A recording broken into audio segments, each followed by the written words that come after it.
નમસ્કાર દર્શક મિત્રો, ફાસ્ટ ન્યૂઝ ઇવનિંગ બુલેટિનમાં હું ઉદય રાવલ આપનું સ્વાગત કરું છું। બુલેટિનની શરૂઆત કરીશું ઉમરગામના મુખ્ય સમાચારોથી।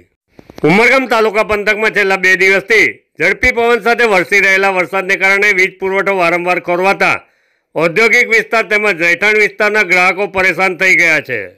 ઉમરગામ ડીજીવીસીએલ કચેરીના કાર્યક્ષેત્રમાં આવતા વિસ્તારમાં પ્રી મોન્સૂન કામગીરી અને વારંવાર વીજ પુરવઠો ન ખોરવાય તે માટે યુઆઈએ કચેરી ખાતે પ્રમુખ નરેશ બાંટિયાની અધ્યક્ષતામાં વીજ કચેરીના અધિકારીઓ સાથે સમીક્ષા બેઠક યોજાઈ હતી।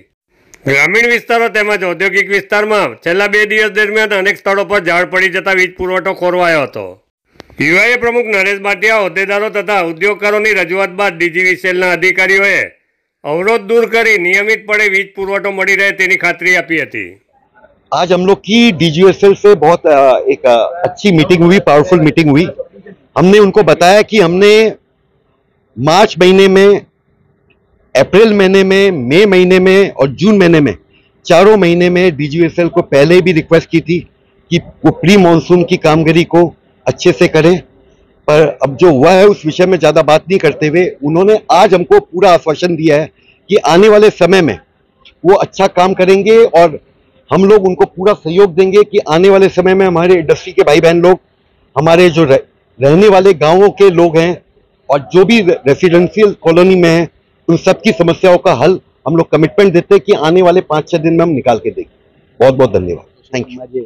બધા પ્રતિષ્ઠિત જે ઉમરગામ એસોસિએશનના અધિકારીઓ કર્મચારીઓને અમારી જે મિટિંગ થઈ એના સારાંશમાં મારે એટલું જણાવવાનું કે હાલ જે અત્યારે ચોમાસું જે ચાલુ થયું એમાં 2 વખત જે સાયક્લોનને આવ્યું, ઉમરગામ સાઈડ જે વધારે વરસાદ અને વાવાઝોડાને જે ડેમેજ થયા એના કારણે થોડા ઘણા ઇન્ટરપ્શનો વધ્યા છે અને જેટકોને લીધે બી થોડું ઘણું ઇન્ટરપ્શન વધ્યા છે। એ તકેદારી રૂપ હાલ અમે જે આ મિટિંગ કરી છે એના સારાંશ રૂપ અમે અમારી ટીમ પૂરું પેટ્રોલિંગ જે કંઈ બી હવે બાકીનું જે કરવાનું છે, મેન્ટેનન્સ જે કદાચ બાકી હશે, થોડું ઘણું મેન્ટેનન્સ બાકી હોય જે કરાવવાનું હશે તે ગ્રુપમાં મેન્ટેનન્સ કરાવીશું અને ઇન્ડસ્ટ્રીયલ એસોસિએશનના સહકારથી એમણે જે કહ્યું છે કે અમે જોઈએ તો સ્ટેગર ડે 2 દિવસ છે તો અમે 7 દિવસ અલ્ટરનેટ સ્ટેગર ડે આપીશું। તો અમે તે પ્રમાણે સ્ટેગર ડેનું પ્લાનિંગ કરી અને રોજ કે આંતરિક શટડાઉન લઈ અને રોજ માસ મેન્ટેનન્સ કરાવી અને પૂરું ફીડર 1 દિવસમાં કમ્પ્લીટ થાય અને ઓછામાં ઓછો પાવર સપ્લાય બંધ રહે મેન્ટેનન્સ માટે અને સારું મેન્ટેનન્સ થાય એ રીતે અમે કામગીરી કરાવીશું। હાલે જે હમણાં જે થયું છે, મોટા મોટા ઝાડો જે પડ્યા છે આ સાયક્લોનમાં, એને લીધે બહુ વધારે ડેમેજ થાય। એને લીધે છે કે ધારો કે વધારે 4-5 પોલ તૂટી જાય, આ તે થાય તો પાવર રિસ્ટોરેશનમાં પ્રોબ્લેમ થાય। મેજર આ છે કે ચોમાસું વહેલું આવ્યું અને 2 વખત જે સાયક્લોન આવ્યું એમાં મેક્સિમમ ઇફેક્ટ આવ્યો। ઉમરગામ તાલુકા વિસ્તારમાં છેલ્લા 2 દિવસથી ઝડપી પવન સાથે વરસી રહેલા વરસાદને કારણે અનેક સ્થળો પર ઝાડો તૂટી પડતા મુખ્ય માર્ગો પર વાહન ચાલકોએ ભારે મુશ્કેલી વેઠવી પડી રહી હતી।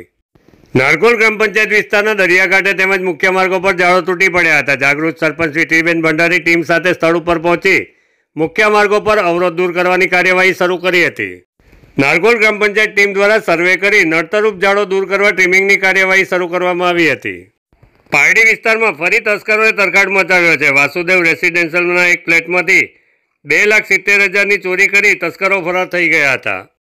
પારડી રેલવે સ્ટેશન નજીક ઉમરસાડીના વાસુદેવ રેસિડેન્સીના ફ્લેટ નંબર 104માંથી 3 જેટલા અજાણ્યા શખ્સોએ ₹2,70,000ના દાગીના અને રોકડ રકમ ચોરી નાસી છૂટ્યા હતા। ફ્લેટમાં રહેતો રાજપુરોહિત પરિવાર 10 જૂનથી 3 દિવસ માટે બહાર ગામ ગયા હતા। પરિવારના સભ્યો ઘરે પરત ફર્યા ત્યારે દરવાજાનું તાળું તૂટેલું જોવા મળ્યું હતું। ઘરમાં તપાસ કરતા રોકડ રકમ અને દાગીના ચોરાયાની જાણ થતાં તાત્કાલિક પોલીસને જાણ કરી હતી।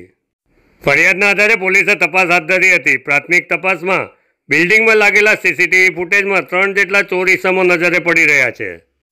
સીસીટીવી ફૂટેજના આધારે ચોર ઇસમોને ઝડપી પાડવા પોલીસે ચક્રો ગતિમાન કર્યા છે। શ્રી સિદ્ધિવિનાયક ચેરિટેબલ ટ્રસ્ટ વાપી દ્વારા કપરાડા તાલુકાની પ્રાથમિક શાળાના વિદ્યાર્થીઓને શિક્ષણ કીટ અને રેનકોટ વિતરણ કરવામાં આવ્યા હતા। સૌ ભણે આગળ વધે સૂત્રને ચરિતાર્થ કરી સિદ્ધિ સંકલ્પ ચેરિટેબલ ટ્રસ્ટના સભ્યોએ જરૂરિયાતમંદ બાળકોને શિક્ષણ કીટ વિતરણ કરી હતી। શ્રી સિદ્ધિ સંકલ્પ ચેરિટેબલ ટ્રસ્ટ વાપીના હિતેશભાઈ પટેલ, નીરવભાઈ શાહ અને ચેરિટેબલ ટ્રસ્ટના સભ્યોએ કાર્યક્રમને સફળ બનાવવા ભારે જહેમત ઉઠાવી હતી। શિક્ષણ કીટ અને રેનકોટ વિતરણ કર્યા બાદ બાળકો માટે રમત સ્પર્ધાનું આયોજન કરવામાં આવ્યું હતું। ગ્રામ પંચાયત સરપંચ અને શાળાના આચાર્યએ ટ્રસ્ટની કામગીરીને બિરદાવી અભિનંદન પાઠવ્યા હતા। કાર્યક્રમમાં ઉપસ્થિત વાલીઓએ આભારની લાગણી વ્યક્ત કરી હતી. ચેરિટેબલ ટ્રસ્ટ તરફથી અમે બોમ્બેથી આવેલા છીએ અને અમારો મેઇન એમ એ જ છે કે અમે આ ટ્રાઇબલ એરિયામાં બધા છોકરાઓને સ્કૂલની કીટ કે સ્કૂલની કોઈ બી જરૂરિયાતો પૂરી પાડી શકીએ અને અમે એવી જ ઈચ્છા રાખીએ છીએ કે આજે મેં 3 સ્કૂલ લીધી, આગળ ઉપર અમે વધારે સ્કૂલોને બી પ્રોવાઈડ કરી શકીએ. ભગવાન અમને એટલી શક્તિ આપે. 2015થી અમારા ટ્રસ્ટે સર્વટાટી સ્કૂલમાં વિતરણ ચાલુ કર્યું હતું. પહેલાં સર્વટાટી સ્કૂલમાં ઘણા વર્ષ કર્યું અને હવે અમે લોકોએ બીજી બી સ્કૂલ બી લીધી છે, બુરલા અને રોયા શાળા. બુરલામાં પહેલીવાર અમે શૈક્ષણિક કીટનું વિતરણ કરી રહ્યા છે અને આગળ ઈચ્છા છે કે આવું વધારે કરતા રહીએ અને બીજી સ્કૂલોમાં બી કરતા રહીએ, જે અમારી ઈચ્છા છે, જેથી એના છોકરાઓ ભણીને જીવનમાં ઉપર આવે. ચેરિટેબલ ટ્રસ્ટ તરફથી આજે બુરલા ગામમાં અમે લોકોએ એક પ્રોગ્રામ આયોજન કર્યો છે. સ્કૂલ ચાલુ થઈ છે અને અમે સ્કૂલ ચાલુ થયાના નોટબુક છે, બાળકો માટે પેન્સિલ આપી છે, નોટબુકો આપી છે અને વરસાદની સિઝન હમણાં ચાલુ થવાની છે તો અમે વરસાદની સિઝન માટે બાળકોને રેનકોટ આપ્યા છે. પ્લસ અમે બાળકોના માતા પિતા માટે પણ રેનકોટ લાવ્યા છે કે ખેડૂત મિત્ર આપણા વરસાદમાં ભીંજાય નહીં એના માટેના પણ અમે રેનકોટનું બધું આયોજન કર્યું છે અને સ્કૂલ બેગ બાળકોને આપી છે, બૂટ પણ આપ્યા છે અમે લોકોએ. એટલે આવા જ પ્રોગ્રામો અમે કરતા રહીશું. અમે છેલ્લા 10 થી 15 વર્ષથી અમે આ પ્રોગ્રામો કરી રહ્યા છે. સિદ્ધ સંકલ્પ ચેરિટેબલ ટ્રસ્ટ અમારા બધા જ ટ્રસ્ટીઓ અને બધા ગેમો પણ રમાડે છે.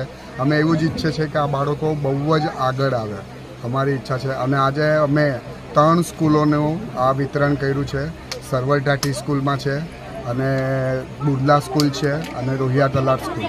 આ 3 સ્કૂલોના school bag, pencil, rubber, notebook એ બધાનું અમે વિતરણ કર્યું. ચેરિટેબલ ટ્રસ્ટ દ્વારા અમારી શાળામાં બાળકોને જે વાલીઓ શિક્ષણમાં જે સામગ્રીમાં પહોંચી ન શકે એવી તમામ શૈક્ષણિક કીટ આ ટ્રસ્ટ દ્વારા અમારા બાળકોને શિક્ષણ આગળ વધે એ માટે ઘણા વર્ષોથી પ્રયત્ન કરી રહ્યા છે અને આ આધુનિક જમાનામાં શિક્ષકોને શિક્ષણની કીટમાં શું શું જરૂરિયાત છે એવી તમામ જરૂરિયાત અમારી શાળામાં આ ટ્રસ્ટ પાડી રહ્યા છીએ. તો અમારા શાળા પરિવાર વતી આ ટ્રસ્ટને ખૂબ ખૂબ અભિનંદન અને આભાર વ્યક્ત કરીએ છીએ.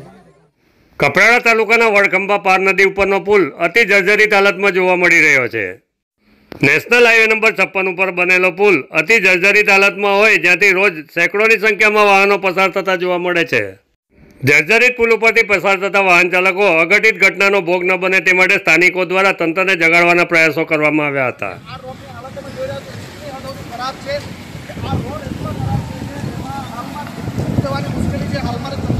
ચાલુ થયું છે. આજે તો ચોમાસાનો પહેલો વરસાદ પડ્યો છે, એટલા બધા ખાડા પડ્યા છે. આજે તો આપણે પૂરેપૂરું ચોમાસાના 4 મહિના કાઢવાના છે. આ 4 મહિનામાં આ રોડની હાલત શું થશે તમે જોઈ શકો છો. ફાસ્ટ ન્યૂઝ ઇવનિંગ બુલેટિનમાં આજે બસ આટલું જ.